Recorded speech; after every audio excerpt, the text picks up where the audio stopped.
तपाईले एउटा तेस्रो अध्यायको कुरा गर्यो त्यो तेस्रो अध्याय के हुन सक्ला? विगत 15 जुलाईको दिन अपराह्न मेरो यसै वासस्थानबाट मैले गोर्खा जनमुक्ति मोर्चा विनय खेमाबाट आफ्नो पद अनि पार्टीबाट राजीनामा दिएको थिएँ। अनि उक्त दिनै त्यसै पत्रकार सम्मेलनमा आउँदो दिनहरूमा मेरो तेस्रो अध्यायको राजनीति शुभारम्भ हुन्छ भनेर तपाईँलाई जनाएको थिएँ। मेरो पहिलो अध्याय जेले पार्टीसँग थियो, दोस्रो अध्याय गोर्खा जनमुक्ति मोर्चा पार्टीसँग थियो अनि तेस्रो अध्याय म सुरु गर्न लागिरहेको भनेको छु। र अहिले त्यो तेस्रो अध्यायको निम्ति म केही कामहरू गर्दैछु। हामीले काम गर्दैछौँ, गृह कार्य भनिन्छ, होमवर्कहरू गर्दैछौँ। धेरैवटा हामीले सभाहरू पनि राख्यौँ। धेरैवटा व्यक्तिहरूको महानुभावहरूको उहाँहरूको सुझावहरूलाई पनि अगाडि लिएर जान्छु। केही दिनभित्र नै तपाईँहरूले यसको प्रत्यक्ष रूपमा तेस्रो अध्याय के हो जनता सामु आइन्छ। र आज नै चाहिँ म भन्न सक्दिनँ, किनभने मैले आज यो पत्रकार सम्मेलन मैले पो ढाकेको त होइन। तपाईँहरूले इच्छा जाहेर गर्नुभयो कि हिजो मात्रै म दार्जिलिङ फर्केको करिबन 18-19 दिन बादमा, र तपाईँहरू आउने इच्छा गर्नुभयो। त्यसले गर्दाखेरि भाइले जुन प्रश्न गर्नुभयो तेस्रो अध्याय अवश्य हुन्छ। कतिजना जसले मेरो बिचमा विभ्रान्तमूलक वक्तव्य दिइरहेको छ कि मैले राजनीतिमा विश्राम लिएँ या राजनीतिबाट छोडेँ भन्ने, त्यो कदापि होइन। राजनीति मैले छोडेको भए या विश्राम लिएको भए मैले तेस्रो अध्यायको कुरा गर्ने थिइनँ। म आफ्नो तेस्रो अध्यायमा जानेछु। तर त्यो तेस्रो अध्यायमा जाँदाखेरि त्यो मेरो व्यक्तिगत र मेरो पारिवारिक कुरोलाई होइन, जनताको हित, जनताको सुरक्षा, जनताको भलाइको निम्ति नै तेस्रो अध्यायको काम हामी सुरु गर्छौँ। सुन्नुहोस् न, तपाईँको यो तेस्रो अध्यायको घोषणा र तपाईँको कलकत्ताको आवत जावत साथै यो पहाडको राजनीति उतुलपुतुल साथै तपाईँको समूहको बैठक, त्यसले प्रायः यहाँको बुद्धिजीवीहरूले भन्दैछ विनय तामाङले अर्को नयाँ पार्टीको घोषणा गर्ने मोटामोटी तय छ भन्ने एउटा पहाडमा चर्चा होइन। अब यसलाई म तपाईँहरूलाई केही भन्न सक्दिनँ। मैले भनिहालेँ त्यो गर्वमा पसेको हो। अस्ति पनि एउटा कुनै टिभी च्यानलमा मेरो वार्ता हुँदाखेरि मैले यही उत्तर दिएको थिएँ, यही प्रसङ्गमा कि भोलिको तेस्रो अध्याय छोरा पनि हुनसक्छ, छोरी पनि हुनसक्छ, अनि मैले यो पनि थपेर भनेको थिएँ जौँले पनि हुनसक्छ भनेको थिएँ। त्यसले गर्दा मेरो आधुनिक युगमा, अहिले एउटा टेक्नोलोजी युगमा यो अल्ट्रासाउन्डको माध्यमबाट पनि एउटा छोरा छ कि छोरी छ त्यो स्पष्ट हुने अहिले एउटा चलन छ। र यो स्थितिमा पहाडको राजनीतिज्ञहरूले भन्दैछ विनय तामाङको तेस्रो अध्याय पहाडमा नयाँ पार्टीको जन्म भन्दैछ। तपाईँले राम्रो कुरा भयो। अहिलेको मेडिकल साइन्सले अल्ट्रासोनिकबाट गर्भमा रहेको नानी स्त्री हो कि पुरुष हो त्यो जान्छ। तर गभर्मेन्टले एउटा अडचनमा लगाएको छ कि त्यो सेक्स एक्जामिन गर्नु चाहिँ कानुनको विरोध हो भनेको छ। त्यो पनि हेर्नुहोस् है, कानुनको विरोध हो। त्यसले गर्दाखेरि अहिले नै तपाईँको त्यो टेक्नोलोजीलाई मैले भन्छु, मैले अहिले नै यो अध्यायको चाहिँ छोरा हो कि छोरी भन्नु चाहिँ यो पनि मेरो सिद्धान्त, मेरो विचारधाराको कानुनको विरोधमा भएकोले गर्दाखेरि सेक्स जसरी मेडिकल साइन्सले छोरा हो कि छोरी बनाउनु छ, त्यो साइन्स अल्ट्रासाउन्डबाट निस्किन्छ। तर गभर्मेन्टले एउटा प्रावधान पनि राखेको छ कि छोरा छोरी सेक्स टेस्ट गर्नु चाहिँ गैर कानुनी हो भनेको छ। त्यसले गर्दा सायद मेरो तेस्रो अध्यायको अहिले भन्नु पनि गैर कानुनी नै हुन्छ। एउटा कुरो, तपाईँको कलकत्ता आवत जावतले पहाडको राजनीति धेरै उथुलपुथुल देखि परिरहेको छ। यसमा तपाईँले कस्तो के अनुभव गरिरहनुहुन्छ? त्यो त उथुलपुथुल भएको छ छैन त्यो मलाई थाहा छैन। तर हामी चाहिँ हाम्रो समूह, हामी जुन चाहिँ शुभचिन्तक छौँ, हामी जुन एक समूह छौँ जसले पहाडको हित, गोर्खा जातिको हितको निम्ति हामी काममा लगिरहेको छौँ, हाम्रोबाट त त्यस्तो खालको उथुलपुथुल भएको जस्तो हामीले अनुभव गरेका छौँ। तर तपाईँहरू पत्रकारलाई थाहा हुन्छ, किनभने तपाईँहरू आज मसँग छ, भरे बेलुका कोही पार्टीमा गएर सोध्नुहुन्छ। तपाईँको प्रश्नले यही भन्छ विनय तामाङले राजीनामा दिँदैनमै पहाडमा यस्तो डरलाग्दो उथुलपुथुल हुने रहेछ भने तेस्रो अध्यायले झन् उथुलपुथुल भनेपछि पहाडमा विनय तामाङको राजनैतिक अवस्था चाहिँ धेरै माथि रहेछ भनेर मैले अब अनुभव गर्न थालेँ। भनौँ त हामीले यो स्पष्ट बुझ्न सकिन्छ तपाईँको तेस्रो अध्यायले पहाडमा भुइँचालो ल्याउन सक्छ। अब भुइँचालो मात्रै होइन, बाढ पनि आउन सक्ला, केही पहिरो पनि जाला, होइन भुइँचालो मात्रै भन्नु सकिँदैन, त्यसको धेरैवटा रूप होला। अब तपाईँको शब्दले भुइँचालो भन्ला मेरो हिसाबले त कतिवटा जग्गा पहिरो जान्छ, पहिरो जानु सक्छ, कतिवटा जग्गा त बाढसाड पनि आउला। त्यसले गर्दाखेरि अहिले स्पष्ट रूपमा त्यो प्रकृतिको तिनवटा रूपै हुनसक्छ, त्यो म भन्न सक्छु। एउटा कुरो 2019को चुनावपछि पहाडमा एउटा नयाँ एउटा नामको जन्म भएको छ, पिपिएस स्थायी राष्ट्रिय संविधानको जो कुरा छ, त्यो स्थायी राष्ट्रिय संविधान विषय लिएर सेन्ट्रल गभर्मेन्टले त्रिपक्षीय वार्ता बोलाउने जो कुरा गरिरहेको छ, यो विषय लिएर तपाईँको नजर के कस्तो छ? हेर्नुहोस्, त्रिपक्षीय वार्ता भनिसकेपछि कुनै सर्वप्रथम त म पिपिएसको कुरा गर्न चाहन्छु। पर्मानेन्ट पोलिटिकल सोल्युसन, यो मैले जन्माएको एब्रिभिएसन होइन, शब्दहरू होइन। यो भारतीय जनता पार्टी अनि उहाँको गठबन्धन दलहरूले जन्माएको हो पर्मानेन्ट पोलिटिकल सोल्युसन, स्थायी राजनीतिक समाधान। अब त्यो के हो अहिलेसम्म स्पष्ट रूपमा जनतालाई पनि थाहा छैन अनि हामीलाई पनि थाहा छैन। र केही दिन अगाडि भारतीय जनता पार्टीका सांसद लगायत घटक दलका 2 एमएलए भाइहरू अनि नेतृत्वहरू जानुभएको थियो। त्यस समय गृहमन्त्रीको देख्यौँ हामीले कि त्रिपक्षीय वार्ता बोलाइन्छ भन्ने यसै विषय लिएर। अब त्यो स्पष्ट रूपमा हामीले जानकारी नपाइन्जेलसम्म के भन्न उचित रहँदैन। तर यस्तो खालको त्रिपक्षीय वार्ता त 2007को आन्दोलनले 11 पल्ट त्रिपक्षीय वार्ता बनिएको थियो। त्यसपश्चात गएर जिटिएमा आएर त्रिपक्षीय वार्ता हुनु भनेको चाहिँ टाइम किल भनिन्छ नि, समयलाई मार्ने मात्रै, नष्ट मात्रै हो। आज केन्द्र सरकारकोमा यदि आफ्नो इच्छा शक्ति छ भने कुनै वार्ता नै नबोलाइकन लेखेर लद्दाखलाई केन्द्र शासित प्रदेश युनियन टेरिटोरी उनीहरूले वार्ता नबोलाइकन दिएको रातारात। यदि केन्द्र सरकारकोमा इच्छा शक्ति छ भने वार्ता बोलाइरहनु पर्दैन, यो नाटकबाजी गरिरहनु पर्दैन। अनि अर्को प्रसङ्ग, त्रिपक्षीय वार्ता भनिसकेपछि एक पक्ष हो केन्द्र सरकार, 2 पक्ष हो यहाँका दलहरू, अर्को 3 पक्ष हो राज्य सरकार। अब त्यो कुन चाहिँ विषयवस्तुमा बोलाइन्छ त्रिपक्षीय वार्ता, त्यो उजागर नगरिन्जेलसम्म चाहे राज्य सरकार होस् चाहे यहाँका राजनीतिक दलहरू त्यो वार्तामा जान चाहन्न। किनभने सब्जेक्ट म्याटर क्लियरली मेन्सन गरेको हुनुपर्छ त्यो पत्रमा। मैले सुन्दैछु कि 16 अगस्तको पश्चात 16 या 17मा प्रत्येक राजनैतिक दललाई पनि पत्रचार गर्ने भनेको सुन्दैछु। तर पत्रमा चाहिँ क्लियरली पर्मानेन्ट पोलिटिकल सोल्युसन के हो त्यो लेखेको हुनुपर्छ। सायद त्यही चिठी नै राज्य सरकारलाई पनि गएको हुनुपर्छ। आज राज्य सरकारले जाँदिन भन्यो भने त्यसलाई त्रिपक्षीय वार्ता भन्न सकिँदैन, त्यसलाई द्विपक्षीय वार्ता, त्यसको कुनै फलदायक छैन।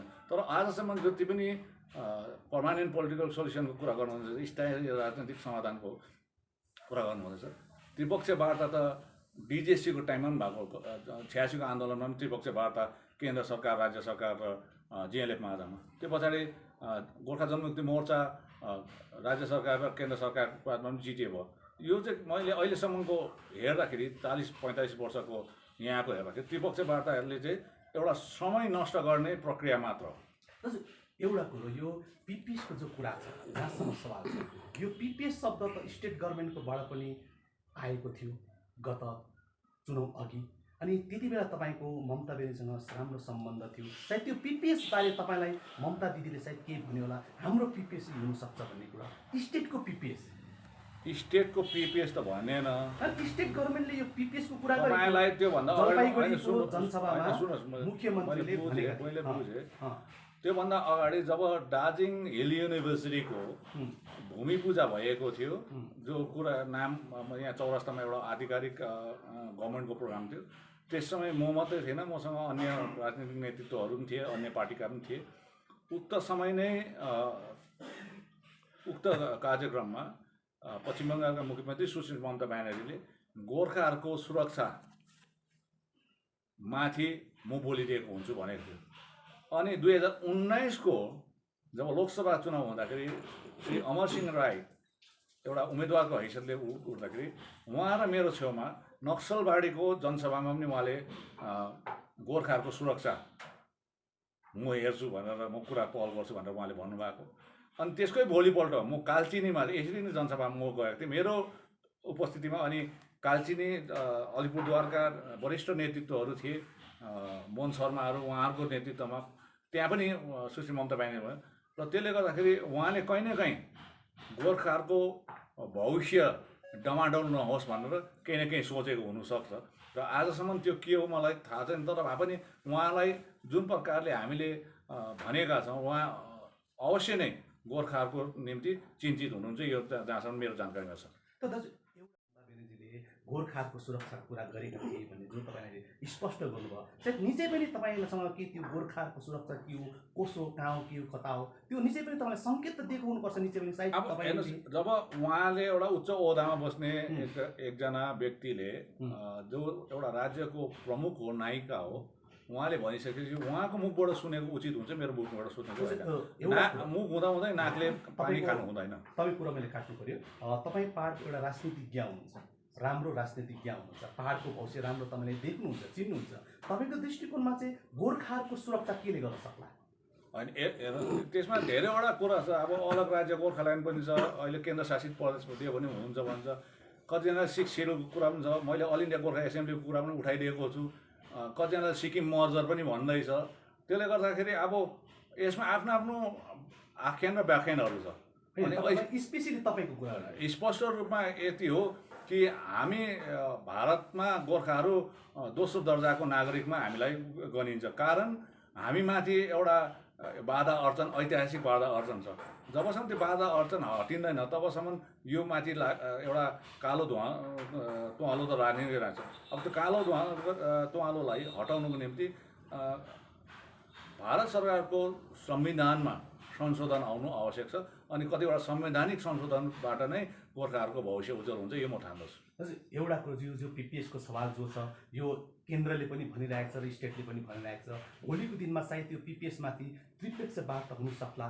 त्यो पिपिएसको वार्तामा, त्रिपक्ष वार्तामा तपाईँले पनि दाबी गर्नुहुन्छ त्यो वार्तामा हामीलाई पनि बोलाउनुपर्छ भन्ने कुरा के तपाईँ? एउटा हेर्नुहोस्, राज्य सरकार, मैले अघि नै भने ट्रापाटाइट टक्स भनिसकेपछि, त्रिपक्ष वार्ता भनेपछि 3टा स्टेक होल्डरको माझमा हो।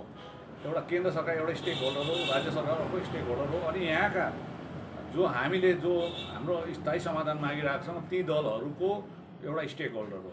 तर अघि नै मैले भनिहालेँ, त्रिपक्षीय वार्ता बोलाइँदाखेरि त्यो सब्जेक्ट म्याटर के हो, पर्मानेन्ट पोलिटिकल सोल्युसन मात्रै लेखेर भएन। पर्मानेन्ट पोलिटिकल सोल्युसनको कुन चाहिँ रूप चाहिँ हो त्यो स्पष्ट जबसम्म देखाइँदैन त्यसमा हामीले कमेन्ट गर्न सकिँदैनौँ। जबसम्म त्यो कागज आउँदैन तबसम्म हामीले गर्दैन। अब त्यो कागज आइसकेपछि तब त्यो कागजले त्यहाँबाट जानु नजानु चाहिँ त्यसमा हामी निर्णय लिन्छौँ।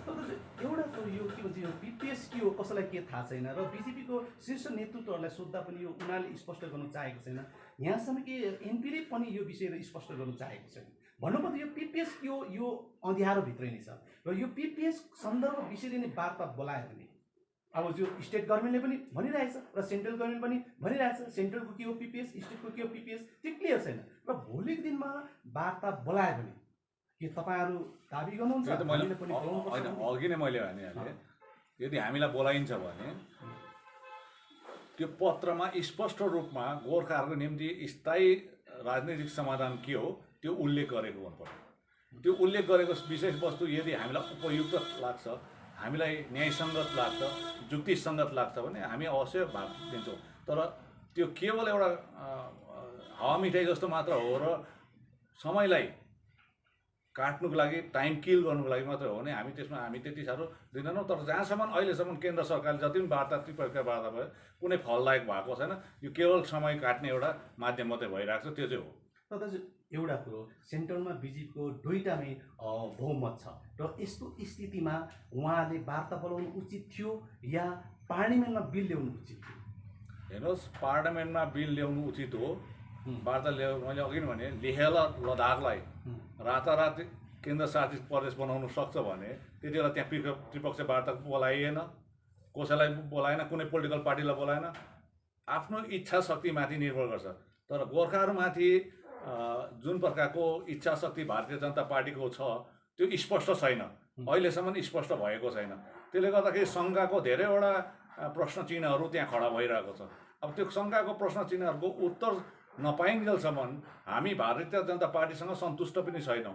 त्यसले गर्दाखेरि तपाईँलाई यही भन्न चाहन्छु, त्रिपक्ष वार्ता नबोलाइकन पनि आज तपाईँहरूको एमपी छ, अहिले दुईजना एमएलए पनि छ, यहाँबाट 2009देखि जनताले साथ पनि दिएको, तर यत्रो बेलासम्म 15-16 वर्षसम्म पनि तपाईँहरूले काम गर्नुभएको छैन। तर यसमा धेरै शङ्काहरू छ र भारतीय जनता पार्टीलाई विश्वास गरिहाल्नु चाहिँ मिल्दैन अहिले। तर एउटा कुरो, केन्द्रको भाजपा पार्टी के त्यति नै इमान्दारी त राज्यको टिएमसी सरकार नै छ त? होइन, यस्तो छ हेर्नुहोस्, जुन चिज दिनुपर्छ त्यो केन्द्रको सब्जेक्ट म्याटर हो होइन। तर गत केही दिन अघि सेन्ट्रल गभर्मेन्टले एउटा त्रिपक्ष वार्ता बोलाएको, त्यो त्रिपक्ष वार्तामा स्टेट गभर्मेन्टको पक्षबाट कुनै प्रतिनिधित्व गरिएको थिएन। जुन समयमा बोलाएको थियो त्यस समयमा म चेयरम्यान जिटिए थिएँ। हजुर। अनि त्यति बेला जति बेला बोलायो त्यति बेला पनि त्रिपक्षीय वार्ता चाहिँ यहाँको माग चाहिँ के थियो भन्दाखेरि यसरी नै पर्मानेन्ट पोलिटिकल सोल्युसन एउटा केही राजनीतिक समाधान गोर्खाहरू हुनुपर्छ भनेको थियो। तर पछिबाट चिठी रातारात परिवर्तन भएर त्यो रिभ्यू जिटिएको रिभ्यू मिटिङ भनेर भन्यो। तब त्यस पश्चात त्यो भागमा राज्य सरकारले पनि लिएन र जिटिएबाट पनि आएन। अनि जिटिएको रिभ्यू मिटिङमा हामीले स्टेक होल्डरले पनि हामी भाग लिएनौँ। त्यो हो खास चाहिँ। एउटा कुरो, 2009देखि तपाईँले भारतीय जनता पार्टीलाई समर्थन गर्दै आउनुभयो, ती समर्थन गर्नेहरूमध्ये तपाईँ पनि एक थियो र 2017मा आएपछि तपाईँले भारतीय जनता पार्टीलाई समर्थन दिँदै आएको त्यहाँदेखि अलग हुनुभयो। यो के अलिकति बुझ्न सक्दैन? तपाईँ 9देखि अब 2007मा पार्टी खोलिसकेपछि 2009देखि पहिलो लोकसभा त्यति बेला लोकसभामा जसवन्त सिंहज्यूलाई जिताइसकेपछि एउटा अलग राज्य गोर्खाल्यान्डकै मुद्दामा नै जिताएर पठाएको। तर 2014मा पनि एसएस आलोवालाई जिताइसकेर पनि काम नगरिदिँदाखेरि अब भारतीय जनता पार्टीले चाहिँ हामीलाई चाहिँ केही पनि नगर्दो रहेछ भन्ने हेतुले नै उनीहरूमाथि हाम्रो चाहिँ मेरो चाहिँ विश्वास हटिसकेकोले गर्दा अहिले पनि हटिसकेको छ। मलाई त विश्वासै छैन, किन त्यो त्रिपक्षीय वार्तामा के हुन्छ जस्तो चाहिँ लागेको छैन। त्यसले गर्दाखेरि यो विश्वास हटेकोले गर्दाखेरि नै 2017मा हामीले भारतीय जनता पार्टीबाट मैले त्यहाँबाट अलग भएको हो, उहाँलाई समर्थन दिनबाट अलग भएको। एउटा कुरो, हाम्रो यो गोर्खाहरूको जे जति माग छ, दार्जिलिङको जे जति माग छ, त्यो सेन्ट्रल गभर्मेन्ट सम्बन्धित मागहरू छन् र आज सेन्ट्रलमा बिजेपीको सरकार छ। त्यो बिजेपीको सरकारलाई तपाईँहरूको पक्षबाट दबाउ दिने र उनीहरूलाई त्यो मागप्रति ध्यान गराउनुको लागि के कस्तो कार्ययोजनाहरू तपाईँले तयार गर्नुहुन्छ? हेर्नुहोस्, अहिले त घटक दलहरू र यहाँका निर्वाचित जुन लोकसभाका सांसद छ, जो पश्चिम बङ्गाल विधानसभाका विधायकहरू छन्, उहाँहरूले उठाइरहेको छ र त्यहाँ उहाँहरूबाट एउटा जनप्रतिनिधि भएकोले गर्दाखेरि उहाँहरूकोबाट जुन प्रकारको प्रयास भइरहेको छ त्यो प्रयासको हामीले प्रतीक्षा साँचिरहेको छौँ। अनि भोलि त्यो प्रयासमा केही कुरोमा विफल भएको कारणमा हामीले केन्द्र सरकारलाई कुन रूपमा चाप दिनुपर्ने त्यो हामी अवश्य नै गर्छौँ। अब गत केही दिन अगाडि केन्द्र सरकार मौन बस्यो भनेर भाइ एसपी शर्मा पनि भोक हडताल बसे, 6 दिनसम्म बसे। उसले आफ्नो त्यस्तै प्रकारको कतिवटा चाप दिने कार्यक्रमहरू छ। तर यो पालिको त्रिपक्षीय वार्ता कुन चाहिँ विषयवस्तुमा बोलाइन्छ त्यो माथि हामीले गिद्धे नजर गरिरहेको छौँ। भन्नुभयो यो तेस्रो अध्याय भारतीय जनता पार्टीमाथि दबाउ बनाउनलाई कुनामाथि हावी हुनुलाई मोटामोटी तयार छ। तेस्रो अध्यायको राजनीतिमा मैले अघि नै भनिहालेँ, जनताको हित र जनताको सुरक्षा र जनताको भलाइमाथि गरेकोले गर्दाखेरि यो पनि कहीँ न कहीँ गएर जोडिने नै छ र हामी चाप दिनुमा हामी तयार तमार भएर बसिरहेको छौँ। मेरो तपाईँलाई अन्तिम क्वेसन, यो तेस्रो अध्याय पहाडको जनताले कहिले देख्नु पर्ला? अब फेरि म तपाईँलाई भनिहालेँ, एकजना स्त्री जाति गर्भवती भएपछि जुन दिन गर्भवती बनिन्छन् उहाँले एउटा स्वस्थ नानी शिशु जन्माउनको निम्ति 9 महिना लाग्छ। हजुर, तपाईँको 9 महिना कहिले पुग्ने? 9 महिना त पुग्दैन होला अहिले। हजुर। अनि कुखुराको चिङ्ना निकाल्नुको लागि 21 दिन हुन्छ। कतिजनाले 6 महिनामा पनि जन्माउने प्रकृतिको छ, आफ्नो आफ्नो जनावरको जन्तु। त्यसले गर्दाखेरि हामी एउटा मानिस जाति, मनुष्य जाति अनि गाईहरू जो हामी पशु पाल्छौँ 9 महिना नै छ। तर 9 महिना त भन्नु सक्दिनँ, तर तपाईँले चाँडो नै देख्नुहुन्छ। तर आजको भोलि पनि हुनसक्छ। तर यति यो प्री म्याच्योर बेबी चाहिँ जन्मिँदैन, म्याच्योर्ड हेल्दी जन्मिन्छ। तेस्रो अध्यायले पहाडमा भुइँचालो ल्याउन तयार छन्। हजुर, तेस्रो अध्यायले पहाडमा भुइँचालो ल्याउन तयार छन्। मैले भाइले अघि पनि भुइँचालो भने मैले भुइँचालो मात्रै भनेको पहिरो पनि राजनीति जानु सक्छ भुइँचालो। बाढ पनि आउनु सक्छ हुन्छ हुन्छ ठिक छ र हजुर अरू भन्नुहोस् तपाईँको